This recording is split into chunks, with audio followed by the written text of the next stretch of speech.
International Conference on the Israeli-Palestinian Conflict.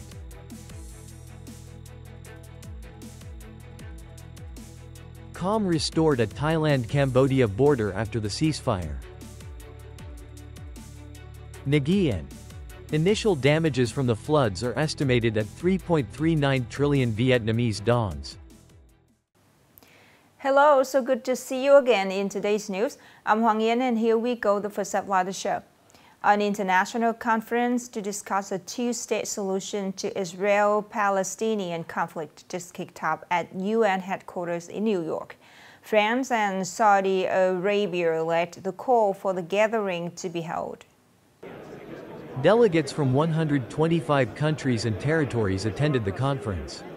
The conference aimed at raising public approval for a proposal for Israelis and Palestinians to live side by side in peace and security through two states. Speaking at the opening session of the conference, UN Secretary-General Antonio Guterres said that the two-state solution is farther than ever before. Recognizing that the proposal currently faces a difficult situation, the topics of discussion included the recognition of a Palestinian state and the disarmament of the Islamic group Hamas. Many of the participants called for an immediate ceasefire and criticized Israel's settlement activities in the West Bank, which are said to be in violation of international law. Israeli Prime Minister Benjamin Netanyahu continues to take a negative stance on the two-state solution. Tensions at Thailand-Cambodia border have eased after several days of clashes, thanks to a ceasefire agreement reached during a special meeting between acting Thai Prime Minister Thunpham Chekwathayachai and Cambodian Prime Minister Samdech Thibadihun Manat. The meeting took place in Malaysia, with the Malaysian Prime Minister Anwar Ibrahim acting as a mediator.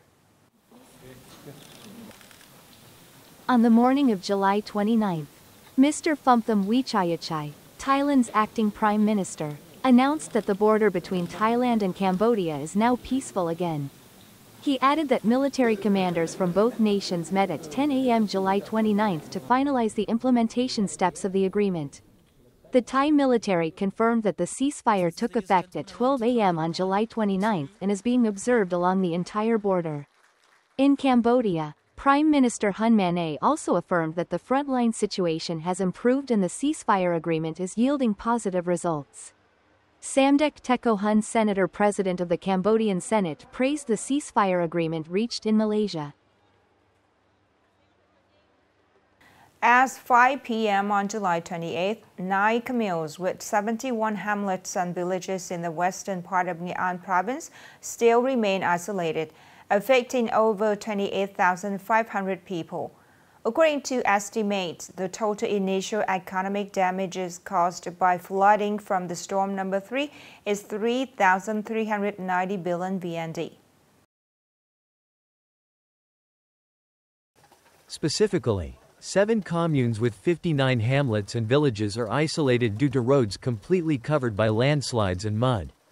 Additionally, 2 communes with 12 hamlets and villages are isolated because floodwaters are still rapidly flowing over 4 spillway bridges, of which property and housing damage accounted for 1.471 billion Vietnamese dongs, transportation 1.390 billion Vietnamese dongs, agriculture and forestry 176 billion Vietnamese dongs.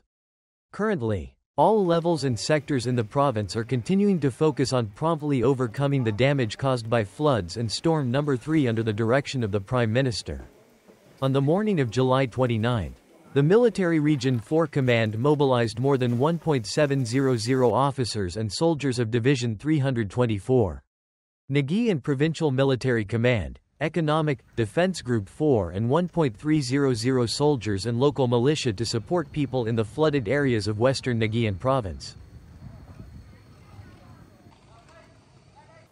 Upcoming are some updated news. According to the National Cybersecurity Association, NCA, a dedicated alliance of key opinion leaders, COLs, is set to make its debut in Vietnam this August during the country's first ever National Coal Conference. Mr. Nguyen Tien Quang, representative of the Department of Cybersecurity and High-Tech Crime Prevention, A05, under the Ministry of Public Security, revealed that the department and the NCA have developed 3 key initiatives, including the formation of a strong and reputable coal alliance. This alliance will bring together positive, socially responsible influencers, raise public awareness, fight misinformation and online scams, spread digital safety skills, and lead community-driven projects.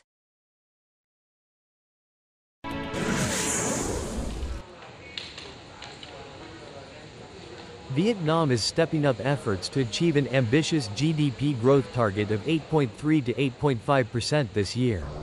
Despite global uncertainties and divergent economic forecasts, the Ministry of Finance has proposed a bold economic growth scenario of 8.3 to 8.5% for 2025, which was approved by Prime Minister Pham Minh Chinh. This target is seen as achievable and essential to lay the groundwork for potential double-digit growth in the coming year. To support this effort, the government plans to leverage traditional economic engines. The Ministry of Finance estimates that total social investment in the second half of the year could reach $111 billion, with retail and service revenue growing by at least 13%, and total trade volume increasing by 17% or more.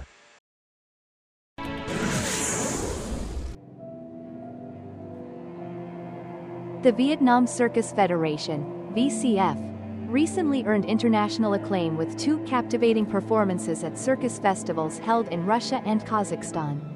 At the Idol 2025 World Circus Festival in Moscow, Russia, the performance Du Sen performed by Pham Hong, Lu Hong, Hong Tui, and meritorious artist Lo Nak Tui was awarded special prize. Meanwhile, the VCF also shone at the 3rd International Circus Festival in Almaty, Kazakhstan, where the performance, Duo Love, claimed the gold medal. Performed by meritorious artists Tan Tuan and Tu Hong, the piece captivated the judging panel due to its technical brilliance and emotional depth, outperforming strong contenders from countries such as Russia, China, Ukraine and Argentina.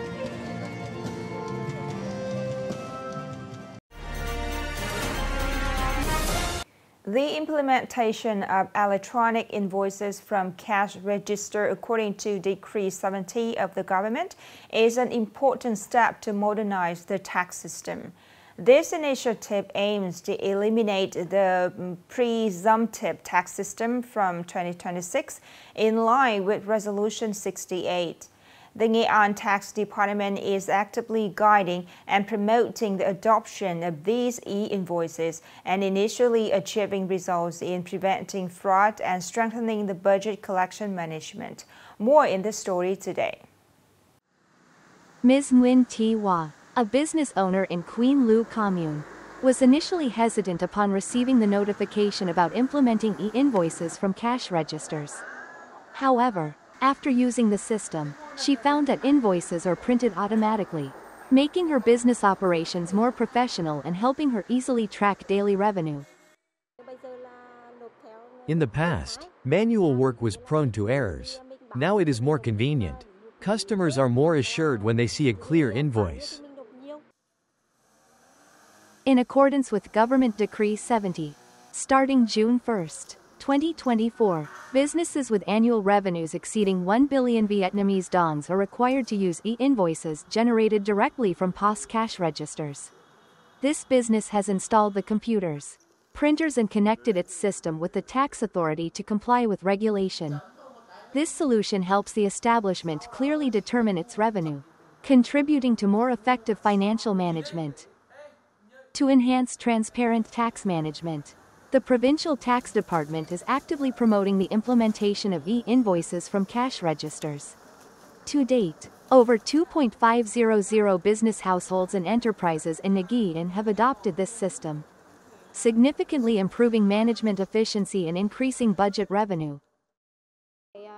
Now that all business households are using e-invoices from cash registers, transparency among them is better ensured. For customers, the origin of goods is also guaranteed. The adoption of e-invoices from cash registers will be an important solution to meet tax management requirements under the new mechanism. Local authorities will guide each business household on how to set up e-invoices from cash registers. All remaining business households will also be required to implement e-invoices from POS cash registers. The use of e-invoices from cash registers will be a strong driving force, accelerating the digital transformation and helping business households become familiar with financial management, eventually growing into enterprises. Simultaneously, it will enable tax authorities to better manage revenue sources and contribute to protecting consumers' legitimate rights. The last story just ended our program today. Thank you so much for your attention. Goodbye for now and see you later.